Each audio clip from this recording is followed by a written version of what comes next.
Hai sob, selamat datang kembali di animasi Donghua Spoiler.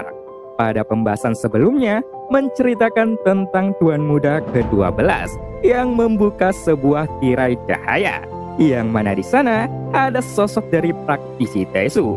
Selanjutnya, di luar, markas praktisi Tesu masih ditahan oleh Senwu, si ular piton raksasa.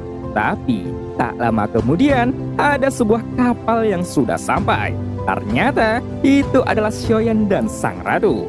Kemudian, sosok piton itu pun mendekati kapal, yang mana di sana ia membawa Shoyan di kepalanya. Dan cerita pun dimulai.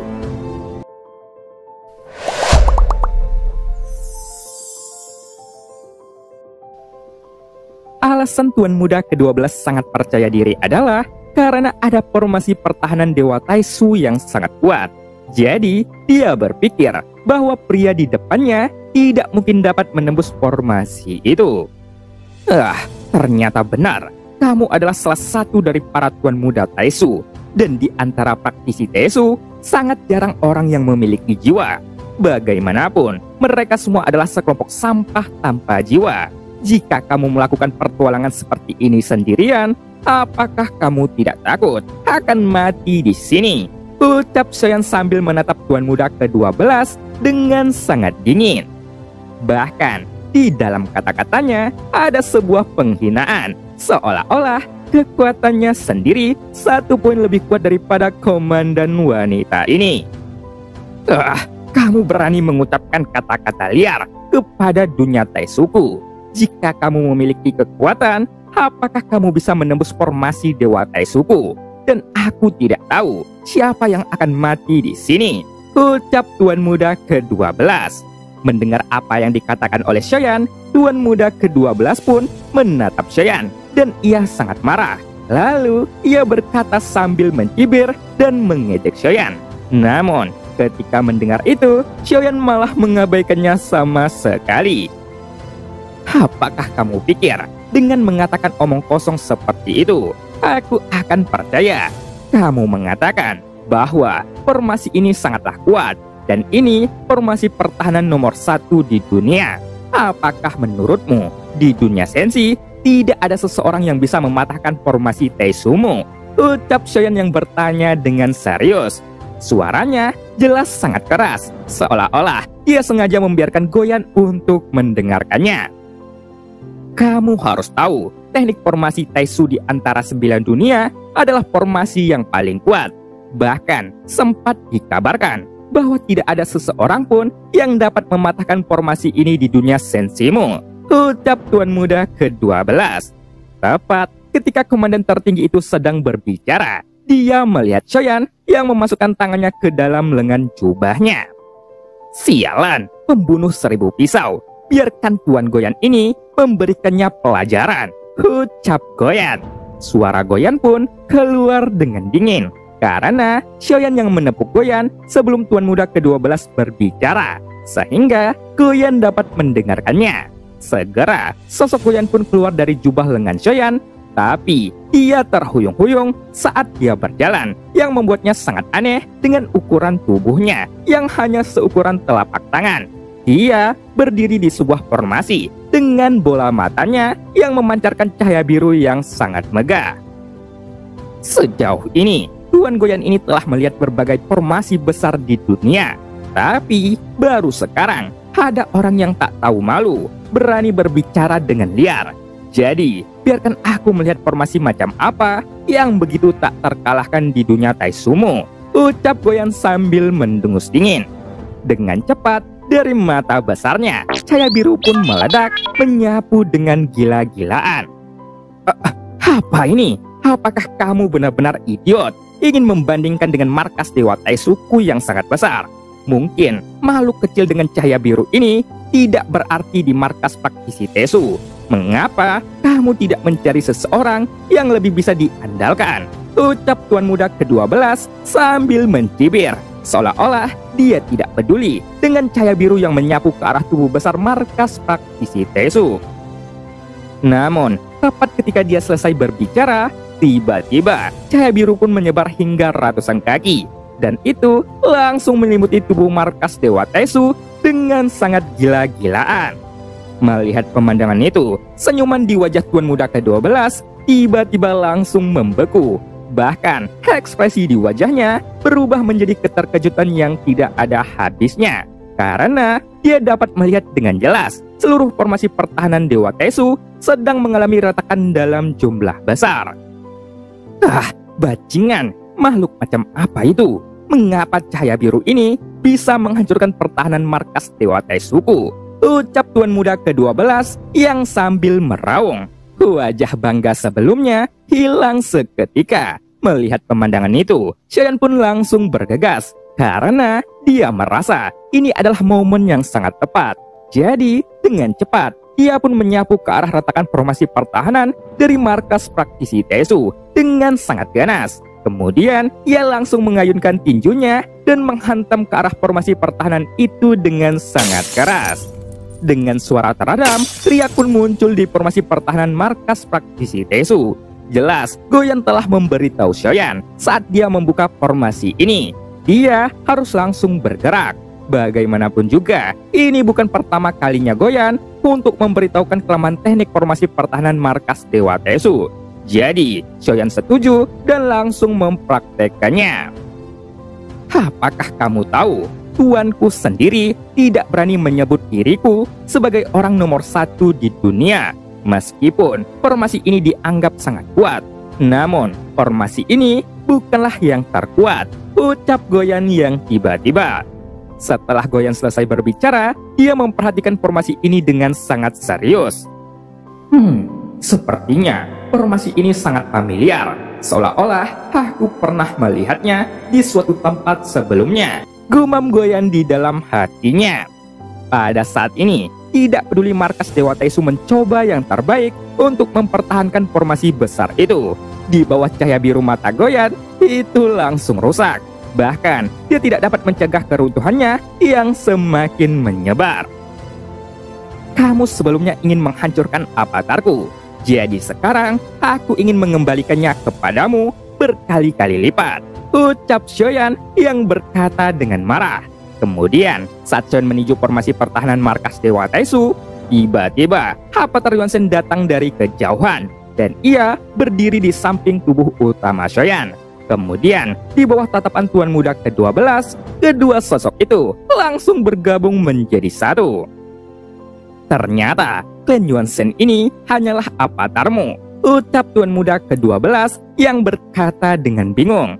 Jelas, ia tidak pernah menyangka bahwa saat ini Yuanzhen akan menjadi avatar orang lain.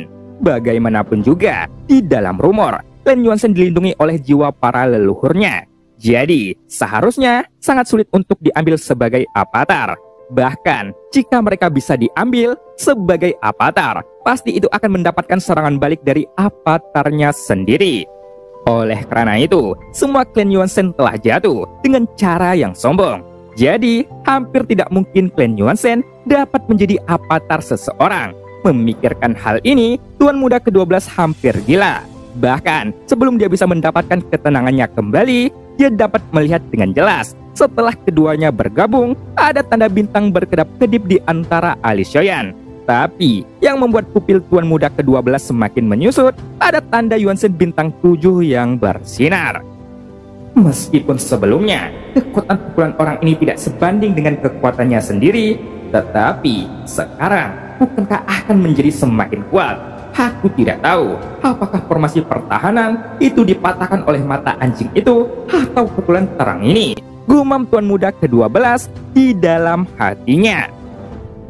Memikirkan ini, komandan tertinggi merasa ada sesuatu yang salah karena formasi yang sangat dibanggakan ini itu runtuh dengan mudah. Jadi, tanpa berpikir, dia langsung bergegas untuk memasuki markas Dewa Taisu. Setelah kamu melukai avatarku, sekarang kamu ingin pergi begitu saja. Dasar sampah, ucap Xiaoyan. Setelah suara Xiaoyan keluar, tiba-tiba sosok Xiaoyan pun muncul di belakang tuan muda ke-12 dalam sekejap mata.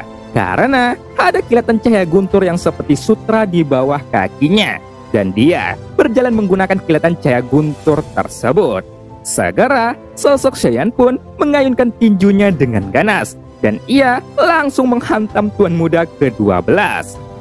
Saat tuan muda ke-12 hendak berbalik, segera terdengar suara ledakan menyebar di kehampaan, yang membuat tuan muda ke-12 pun terhuyung-huyung dan terlempar ke samping. Namun, setelah tuan muda ke-12 dapat menstabilkan sosoknya, akhirnya dia mengerti bahwa ada yang salah dengan kekuatan orang di depannya. Karena meskipun dia berlari dengan kecepatan penuh untuk melarikan diri, tetapi dalam sekejap mata, Xiaoyan ada di depannya dan langsung menyerang yang membuat dia semakin tertekan. Tidak peduli apakah kamu tuan muda ke-12 Taisu, atas apa yang kamu perbuat hari ini, kamu harus mati di sini, ucap Xiaoyan yang tiba-tiba. Sebuah suara terdengar lagi di telinga tuan muda ke-12. Meskipun dia mengenakan armor dewa palsu dan pelindung kepala, sehingga dia bisa melihat bahwa tidak ada sudut celah untuk dapat melarikan diri.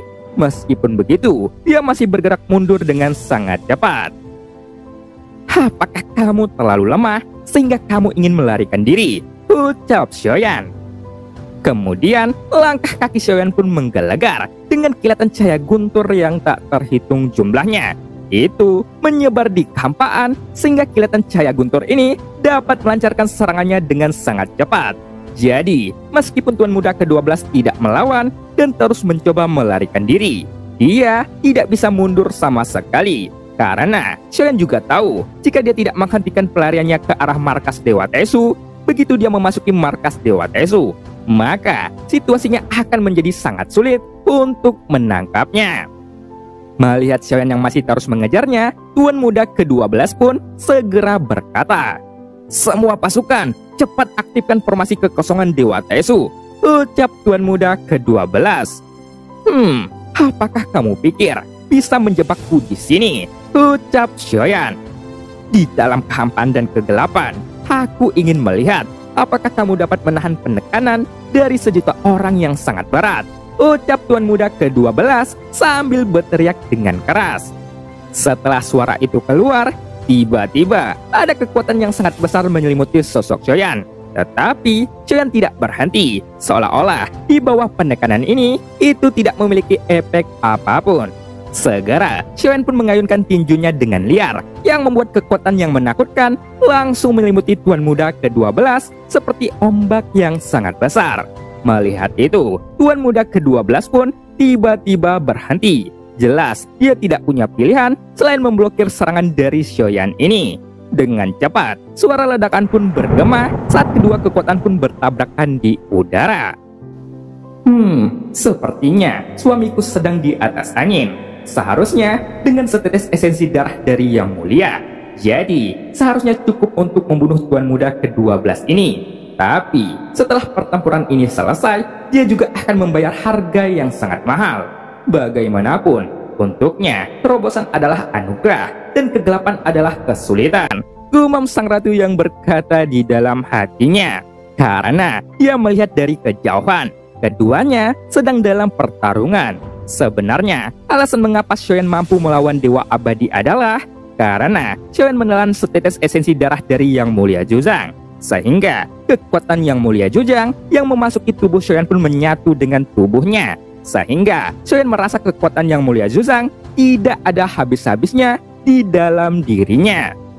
Pada saat ini, di bawah tinju Xiaoyan, tubuh tuan muda ke-12 pun terpental ke belakang. Karena dalam tinju Xiaoyan itu mengandung kekuatan yang sangat kuat. Sehingga dalam ayunan tinjunya itu mengeluarkan serangkaian suara yang berdesing.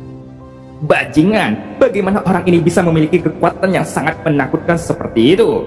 Gumam tuan muda ke-12 yang terus mengutuk diam-diam. Tentu saja, tuan muda ke-12 ini tidak menggunakan kekuatannya sendiri. Bagaimanapun, dia tidak ingin melawan Xiaoyan sekarang. Karena dia tahu itu hanya akan berdampak buruk baginya. Jika kamu ingin melawanku, kamu tidak bisa melakukannya jika kamu hanya mengandalkan kekuatanmu sendiri. Bahkan, jika kamu menggunakan kekuatan dari 1 juta orang, itu masih tidak ada gunanya, ucap Xiaoyan yang diam-diam. Suara Xiaoyan terus keluar dengan dingin. Jangan berbicara omong kosong. aku masih tidak percaya kamu dapat menahan tekanan dari puluhan juta orang. Tapi, jika kamu ingin mencoba, aku tidak keberatan, ucap Tuan Muda ke-12. Saat ini, Tuan Muda ke-12 pun mendengus dengan dingin. Kemudian, dengan cepat, tekanan yang tak terlihat langsung meliputi seluruh ruangan yang dicakup oleh markas Dewa Tesu. Bahkan, Xiaoyan yang telah menelan darah dari Yang Mulia Zuzang dapat merasakan kekuatan tekanan yang sangat menakutkan, yang membuat tubuhnya bergetar sangat hebat. Setelah formasi cermin hitam kekosongan Dewa Tesu menyebar, muncul sebuah kekuatan penindasan yang sangat menakutkan. Itu menyebar dengan gila-gilaan. Bahkan, area yang dijangkau dari formasi Dewa Tesu ini mencapai area jangkauan tubuh markas Dewa Tesu yang sangat besar. Seolah-olah ada cairan kental yang menyelimuti tubuh Xiaoyan dengan sangat kuat. Jadi, seharusnya di bawah penekanan ini, kecepatan tubuh fisik Xiaoyan melambat seketika. Karena bagaimanapun juga, penekanan ini itu setara dengan puluhan juta orang, yang bahkan jika seseorang berada di langkah keabadian para dewa, di langkah ke-9, itu masih sangat sulit untuk menggerakkan tubuh mereka walaupun hanya 1 inci. Meskipun begitu, Tuan Muda ke-12 menggunakan kekuatan penuh dari cermin hitam kekosongan Dewa Tesu. Ini juga akan menghabiskan energi yang sangat besar dan tidak mungkin akan bertahan lama. Namun, bagi Tuan Muda ke-12, tidak peduli seberapa besar konsumsinya, selama dia bisa dapat kembali ke dalam markas Dewa Tesu, itu sudah lebih dari cukup. Tapi, di bawah tatapan di udara, dia masih kesulitan. Apakah orang di depannya terpengaruh oleh penekanan cermin hitam kekosongan Dewa Tesu atau tidak? Oleh karena itu, dengan cepat, dia pun bergegas terbang ke arah markas Dewa Tesu. Namun, dia juga merasa bahwa ada sesuatu yang buruk akan terjadi. Bukankah aku sudah mengatakan, kamu tidak bisa pergi setelah kamu menghajar avatarku? Ucap Xiaoyan yang tiba-tiba. Setelah suara Xiaoyan keluar, tiba-tiba ada bayangan hitam yang mengandung kekuatan yang sangat menakutkan terbang menyapu dengan liar. Kemudian, itu langsung menghantam Tuan Muda ke-12 yang ingin melarikan diri dengan keras. Bayangan hitam itu adalah 8 penguasa berat misterius yang mengandung kekuatan keabadian. Jelas, kekuatan yang dikeluarkan oleh Xiaoyan itu lebih kuat daripada sebelumnya. Seolah-olah itu bukan kekuatan asli Xiaoyan. Ketika Xiaoyan menelan esensi darah dari Yang Mulia Zuzang, dia bisa menampilkan kekuatan beberapa kali lebih kuat daripada masa lalu, yang menunjukkan dengan Xiaoyan yang memiliki setetes esensi darah dari Yang Mulia Zuzang yang mengalir di dalam tubuhnya. Xiaoyan memiliki potensi yang tidak terbatas. Tentu saja, semua pengaturan ini adalah tatanan letak yang dibuat oleh Yang Mulia Zuzang. Oleh karena itu, Sang Ratu juga percaya bahwa meskipun Yang Mulia telah lama terbunuh dan fakta ini telah menyebar ke 9 dunia, jadi meskipun 1 generasi pahlawan telah mati, tapi waktu sudah berlalu selama ratusan tahun dan tidak mengherankan jika reinkarnasi dari Yang Mulia Zuzang akan muncul kembali. Oleh karena itu, yang perlu dilakukan sekarang adalah membuat dunia Tesu mengerti bahwa Yang Mulia telah bereinkarnasi dan telah kembali ke dunia sensi. Pada saat ini, terdengarlah suara ledakan keras di kehampaan. Namun, Xiaoyan tidak berhenti. Dia terus mengayunkan tinjunya dengan liar, yang bahkan Tuan Muda ke-12 tidak sempat bereaksi, yang membuat seluruh tubuh Tuan Muda ke-12 pun terhuyung-huyung menghadapi serangan Xiaoyan secara terus-menerus. Jelas, dengan tinju yang begitu kuat, itu dapat menekan Tuan Muda ke-12 itu secara langsung. Pada saat ini, di bawah pertarungan, tiba-tiba kedua sosok itu berubah menjadi pelangi panjang di kehampaan. Kemudian, dengan cepat, keduanya pun menghantam markas Dewa Tesu dengan sangat keras. Segera, ledakan tumpul pun bergema. Bahkan, di bawah dampak ledakan itu, mengakibatkan kerusakan di lapisan markas Dewa Tesu dalam area yang cukup luas, di mana tempat mereka menabrak. Tapi, tidak peduli dampak yang disebabkan dari pertarungan keduanya, markas Dewa Tesu memiliki tubuh yang sangat keras, sehingga tidak menyebabkan kerusakan yang sangat fatal. Bagaimanapun juga, dunia Taesu memiliki pencapaian yang sangat tinggi di dalam pengembangan teknologi yang memang tiada tandingan di 9 dunia, sehingga sulit bagi para dewa dunia lain untuk menandinginya dalam hal teknologi tempur. Pada saat ini, Xiaoyan dengan cepat menekan punggung Tuan Muda ke-12 dengan bagian depan menghadap markas Dewa Taesu. Kemudian, ia mengayunkan tangannya yang memegang 8 penguasa barat misterius, dan dia segera menghancurkan para pasukan Taesu yang mendekat dengan keras satu demi satu. Jelas, Tuan Muda ke-12 memerintahkan para pasukan Taesu untuk membantunya. Namun, hal yang paling mengejutkan Tuan Muda ke-12 adalah bukan karena Xiaoyan yang bisa membunuh para pasukan Taesu dengan mudah, tetapi karena armor dewa palsu barat yang dia kenakan yang memiliki pertahanan yang sangat kuat mengalami beberapa cekungan di bawah pukulan keras dari Xiaoyan. Meskipun dia tidak menganggapnya berlebihan, karena bagaimanapun juga itu tidak dapat merusak bagian dalam armor dewa palsunya, sehingga tubuh Tuan Muda ke-12 tidak terluka sama sekali. Namun, tepat ketika Xiaoyan berhasil menekan Tuan Muda ke-12, tiba-tiba dia merasakan ada kekuatan yang tak terlihat yang menghantam tubuhnya. Pada saat yang sama, di bawah ledakan yang sangat keras, tubuh Xiaoyan terpental ke belakang. Setelah Xiaoyan bisa menstabilkan sosoknya, dia dapat melihat dengan jelas bahwa ada sebuah pedang panjang setinggi seseorang muncul di tangan Tuan Muda ke-12 yang terbungkus dengan angin kencang yang menderu sangat menakutkan. Dengan sosoknya yang ramping, Tuan Muda ke-12 memegang pedang panjang dengan kedua tangannya. Kemudian, dengan ganas, dia pun menebas ke arah Xiaoyan dengan sangat keras. Melihat kekuatan angin puyuh yang menakutkan menderu-deru menyapu ke arahnya, Xiaoyan dengan cepat melambaikan penguasa barat misterius, lalu menuangkan kekuatan keabadian ke dalamnya untuk memblokirnya. Tepat ketika kedua kekuatan bertabrakan, itu tidak ada ledakan sama sekali. Tetapi, di kehampaan di sekitar keduanya, itu menyebabkan riak yang terdistorsi dengan energi yang sangat menakutkan yang menyebar dengan gila-gilaan. Sial, ini sangat aneh. Jika dilihat dari napasnya, orang ini hanyalah keabadian kaisar. Tetapi, kenapa dia memiliki kekuatan tempur yang begitu kuat? Gumam Tuan Muda ke-12 di dalam hatinya. Memikirkan hal ini, Tuan Muda ke-12 sangat bingung, karena dia dapat melihat dengan jelas bahwa aura yang dipancarkan Xiaoyan itu tidak memiliki aura dewa abadi. Tetapi setiap pukulannya itu mengandung kekuatan dewa abadi yang mungkin tidak kalah dengan dewa abadi manapun, sehingga dia seperti dewa abadi yang sangat kuat. Apakah kamu sebagai Tuan Muda ke-12 hanya memiliki kekuatan lemah seperti itu? Namun tidak peduli dengan tujuanmu. Sekarang kamu harus mati di tempat ini. Bagaimanapun juga, kamu telah melenyapkan banyak jiwa yang tak berdosa di dunia sensi selama periode ini. Oleh karena itu, kamu harus membayar harganya, ucap Xiaoyan yang berteriak dengan suara yang mendalam. Mendengar itu, komandan tertinggi pun mendengus dingin. Aku akui bahwa kamu memiliki kekuatan, tetapi kamu harus tahu bahwa selama pertarungan ini berlangsung, aku belum menggunakan kekuatanku untuk benar-benar melawanmu. Apakah kamu pikir aku hanyalah semek yang lembut sehingga kamu bisa mencubitku dengan santai?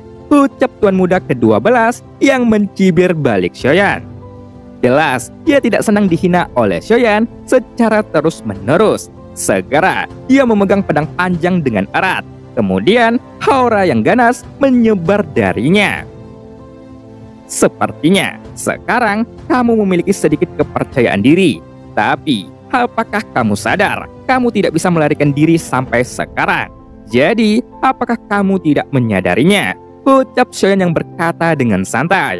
Kemudian, dengan ekspresi acuh tak acuh, dengan cepat, ia pun mengangkat lengannya dan menuangkan kekuatan keabadian yang sangat kuat ke dalam 8 penguasa barat misterius di tangannya, yang membuat tubuh penggaris raksasa pun bergetar dengan sangat hebat. Melihat itu, komandan tertinggi juga mengangkat pedang panjangnya dengan cahaya dingin yang mengandung kekuatan penghancur. Kamu terlalu sombong. Di mataku, kamu tidak lebih dari seekor semut yang lemah. Kali ini, biarkan aku melihat seberapa mampu kamu memblokir serangan dariku. ucap Tuan Muda ke-12. Komandan tertinggi berteriak dengan marah. Kemudian, ia pun bergegas ke arah Xiaoyan dengan ganas. Melihat komandan tertinggi melesat ke arahnya, Xiaoyan pun maju beberapa langkah ke depan, lalu mengambil 7 langkah berturut-turut secara langsung. Meskipun begitu, dia tidak pernah menyangka bahwa dia bisa menggunakan 7 langkah mengejutkan para dewa secara bersamaan. Bahkan, itu tanpa memberikan tekanan pada tubuhnya sendiri. Segera, di tengah kehampaan, ada 7 bayangan kaki yang sangat besar pun memadat dengan sangat gila-gilaan. Sepertinya, kali ini dalam setiap bayangan kaki, itu lebih kokoh daripada sebelumnya. Bahkan, itu mengandung kekuatan penghancur yang sangat menakutkan. Tepat ketika komandan tertinggi melihat pemandangan itu, sosoknya yang menyapu ke arah Xiaoyan tiba-tiba berhenti. Ia menatap bayangan kaki di atas kepalanya. Kemudian, dengan cepat, ia menatap Xiaoyan di depannya dengan ekspresi keterkejutan di wajahnya. Jelas, dia ingat jejak Si Jun yang berkedap-kedip di antara alis Xiaoyan. Bagaimanapun juga, untuk menginvasi dunia sensi di masa depan, dia harus mendapatkan informasi yang akurat. Sial, apakah orang ini adalah Yang Mulia Si Jun? Tapi, di dalam rumor, Yang Mulia Si Jun telah jatuh bersama Yang Mulia Zuzang. Gumam Tuan Muda ke-12 di dalam hatinya. Memikirkan ini, Tuan Muda ke-12 pun tertekun sambil menatap ke arah bayangan kaki yang menggantung di udara. Bagaimanapun juga, 7 langkah mengejutkan para dewa adalah keterampilan bertarung Yang Mulia Zuzang yang sangat terkenal. Karena keterampilan bertarung ini sering ditampilkan oleh Yang Mulia Zuzang. Meskipun kekuatannya jauh berbeda dari rumor yang beredar, tapi dengan ini, Tuan Muda ke-12 akhirnya mengerti di dalam hatinya. Apakah mungkin orang ini adalah reinkarnasi Yang Mulia Zuzang? Seperti apa yang dikatakan oleh para Raja Roh Istana Surgawi? Ya, menurut informasi yang aku sudah dapatkan, reinkarnasi Yang Mulia Zuzang menggunakan senjata penggaris raksasa dan mengenakan jubah hitam. Jadi, menurutku, orang ini pasti reinkarnasi Yang Mulia. Pantas saja, para Raja Istana Surgawi gagal menangkap orang ini. Dasar sampah yang tidak berguna, gumam Tuan Muda ke-12 di dalam hatinya. Pada saat ini, wajah Tuan Muda ke-12 dipenuhi garis hitam karena terkejut. Ia menuangkan kekuatannya ke dalam armor dewa palsu. Jelas, ia sekarang mengerti mungkin tidak mudah baginya untuk pergi hari ini, karena dia dapat merasakan bahwa ada perbedaan kekuatan yang sangat besar antara dia dan orang di depannya. Oleh karena itu, jika dia terus melawan, mungkin dia akan mati di sini. Selain itu, ada beberapa makhluk abadi yang belum muncul, tetapi Tuan Muda ke-12 tahu karena mereka dapat dideteksi melalui tirai cahaya sebelumnya. Jadi, sekarang satu-satunya yang ada di dalam pikiran oleh Tuan Muda ke-12 adalah untuk melarikan diri. Meskipun dia sudah mencoba yang terbaik untuk melarikan diri, tetapi semuanya gagal. Namun, dalam hal ini, dia adalah komandan tertinggi kelompok Taisu. Jadi, tentu saja dia bisa menggunakan seluruh kekuatan Dewa Taisu di depannya. Bagaimanapun juga, bukan hanya Sensi yang memiliki kartu terkuat, tetapi dunia Taisu juga memiliki beberapa kartu terkuatnya. Namun, tidak mungkin untuk menggunakannya sekarang. Seluruh pasukan Taisu, dengarkan perintahku. Kirim pasukan untuk membantuku agar bisa membunuh orang ini, ucap Tuan Muda ke-12. Komandan tertinggi pun berteriak dengan keras. Setelah perintah itu keluar, dengan cepat banyak sosok yang bergegas keluar dari markas Dewa Taisu. Mereka pun berkerumun dengan jumlah yang tak terhitung jumlahnya. Mereka semua mengenakan armor dewa palsu dengan beberapa kristal merah di dada mereka. Kemudian, mereka mengepung Xiaoyan dan membentuk barisan yang sangat kuat, seolah-olah itu tidak dapat ditembus dengan mudah. Melihat itu, sudut mulut Xiaoyan pun sedikit terangkat. Jelas, dia tidak tahu apa yang dipikirkan komandan tertinggi dengan menggunakan banyak pasukan Taisu ini. Melihat itu, sudut mulut Xiaoyan pun sedikit terangkat. Jelas, dia tahu apa yang dipikirkan komandan tertinggi dengan menggunakan banyak pasukan Taisu ini. Dia ingin melarikan diri seperti sebelumnya. Namun, kali ini dia sedikit gila karena pelarian dirinya selalu gagal. Oleh karena itu, dia sangat tertekan menghadapi situasi ini. Karena dia merasa ada yang salah dengan semua ini. Jadi, dia memerintahkan pasukan Taesu untuk memblokir Xiaoyan. Segera, 9 sosok pasukan Taesu pun bergegas menyapu ke arah Xiaoyan dengan cepat. Kemudian, tanpa mengucapkan sepatah kata apapun, mereka langsung meledakkan diri mereka sendiri berserta armor dewa palsunya. Dengan suara yang teradam, satu demi satu, mereka pun meledakkan diri. Jelas, mereka adalah pasukan Taesu tanpa memiliki jiwa. Jadi, selama komandan tertinggi memberikan perintah, mereka pasti akan melakukannya tanpa ragu sedikit pun. Segera, banyak sosok yang terus-menerus keluar dalam sekejap. Seolah-olah mereka semua mengabaikan hidup dan mati mereka sendiri dan langsung meledakkan diri. Bagaimanapun juga, mereka juga ingin membunuh Xiaoyan. Pada saat ini, suara ledakan yang tidak ada habisnya terus bergema di kehampaan. Melihat pemandangan itu, tiba-tiba sebuah suara pun bergema di kehampaan. Semakin banyak sosok yang bergegas ke arah yang mulia, mereka akan didorong hingga batasnya. Kemudian, para pasukan Taesu ini akan meledakkan diri. Dengan cara ini, Tuan Muda ke-12 bisa melarikan diri, ucap seseorang.